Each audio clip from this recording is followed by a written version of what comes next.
Welcome to the show. এবার শাকিব খানের তাণ্ডব সিনেমার টিজার যেন ইউটিউবে ঝড় তুলে দিচ্ছে। দুর্দান্ত অ্যাকশন, পাওয়ারফুল ডায়লগ আর স্টাইলিশ লুক সব মিলিয়ে যেন এক নতুন শাকিব খান। প্রিয় দর্শক, পরিচালক রায়হান রাফি এবার শাকিব খানকে এমনভাবে উপস্থাপন করতে যাচ্ছেন যে এই সিনেমা বরবাদ সিনেমার রেকর্ড ভেঙে চুরমার করে দিবে।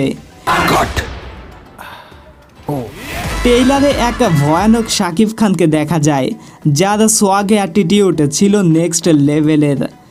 বলা যায় বাংলা সিনেমা ইন্ডাস্ট্রি এখন শুধু দেশ মাতাচ্ছে না, পুরো বিশ্ব কাঁপাচ্ছে। আপনার মতে তাণ্ডব কি পারবে বরবাদের রেকর্ড ভাঙতে? কমেন্টে জানান। একজন শাকিবিয়ান হলে চ্যানেলটা সাবস্ক্রাইব করে রাখুন। আল্লাহ হাফেজ।